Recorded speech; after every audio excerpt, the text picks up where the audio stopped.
गांधी जी ने बुलावा क्यों? जाहिर है भेड़ों जैसे हमारे झुंड को अपने साथ शामिल करना होगा। उनके असर से बचे रहना। वो भगवान नहीं है, हम अपनी बात पर कायम रहेंगे।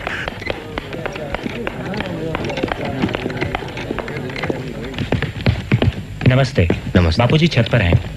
नमस्ते। आइए। नमस्ते। कहाँ तक सीखा चरखा चलाना मेरा बहन?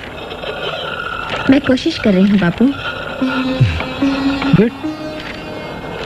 तुम बिल्कुल सही काट रही हो।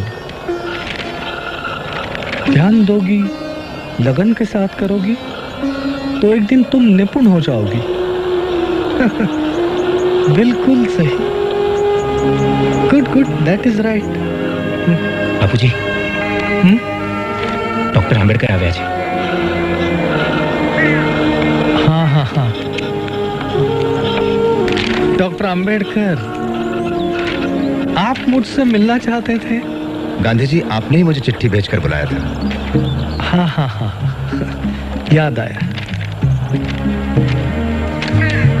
पता चला है कि आपको शिकायत है मुझसे और कांग्रेस से। मैं आपको बता दूं, अछूतों की समस्या को लेकर मैं चिंतित रहा हूं मेरे बचपन से। तब आप पैदा भी नहीं हुए थे डॉक्टर अंबेडकर। मेरे प्रयासों से ये बात कांग्रेस के मंच पर भी उठाई गई। और यही नहीं, हमने 20 लाख रुपए भी दिए हैं अछूतों के जीवन सुधार के लिए। आश्चर्य की बात है कि आप जैसा व्यक्ति कैसे विरोध कर सकता है मेरा और कांग्रेस का। असल में कांग्रेस ने इस समस्या को समझने का सिर्फ दिखावा किया है, दांभिकता भरे झूठे और खोखले आश्वासन देकर। आपने कहा कि कांग्रेस ने 20 लाख खर्च की। मैं कहता हूं कि व्यर्थ खर्च की।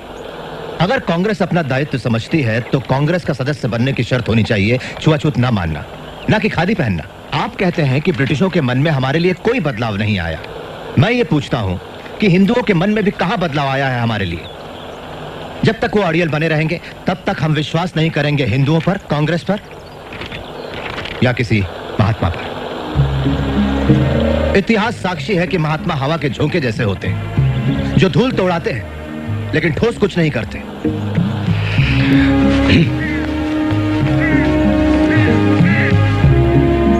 गांधी जी, मेरी कोई मातृभूमि नहीं, लेकिन ये सारा देश आपकी मातृभूमि है डॉक्टर अंबेडकर। और जहां तक राउंड टेबल कॉन्फ्रेंस के बारे में मैंने पढ़ा, उससे यह साबित होता है कि आप एक सच्चे और निष्ठावान देशभक्त हो। इसे मैं अपनी मातृभूमि कैसे कह सकता हूं जहां कुत्ते बिल्लियों जैसा सलूक होता है हमारे साथ? हम लोगों के साथ जो बर्ताव होता है वो इतना असहनीय है कि अगर हम कभी निष्ठावान ना रह पाए तो दोष इस मिट्टी का होगा, ना कि हमारा। कांग्रेसियों ने हमारे आंदोलन का विरोध किया, देशद्रोही कहा, और आप मुझे देशभक्त कह रहे हैं। मेरा मानना है कि मैं अपने लोगों के बुनियादी हकों की रक्षा के लिए लड़ रहा हूं, इस भूमि को बिना कोई नुकसान पहुंचाए। आप मुझे देशद्रोही कहें या देशभक्त, मुझे इसकी कतई परवाह नहीं। तो आपकी हमसे क्या अपेक्षा है डॉक्टर? आपने मुसलमानों और सिखों को राजनीतिक अधिकार देने की बात मान ली, जो कि राजनीतिक और आर्थिक रूप से अछूतों से ज्यादा आत्मनिर्भर है। गोलमेज परिषद ने अछूतों के लिए इसी तरह के राजनीतिक अधिकारों की सिफारिश की है। आपका क्या विचार है? मैं राजनीतिक आधार पर हिंदुओं और अछूतों में बंटवारे के खिलाफ हूँ। यह सरासर आत्मघाती निर्णय होगा। आपके स्पष्ट मत के लिए आभारी हूँ। हमें पता चल गया कि इस संघर्ष में हम लोग कहाँ खड़े हैं। अब मैं इजाजत चाहूंगा गांधी जी।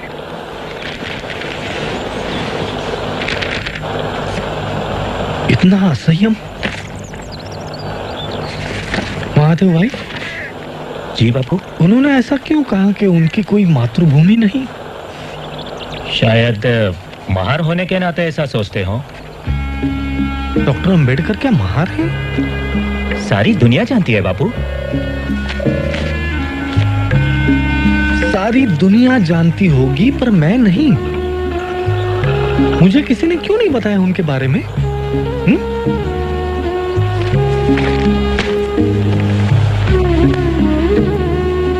मुझे लगा वे तो पुरोगामी ब्राह्मण हैं, पूना के।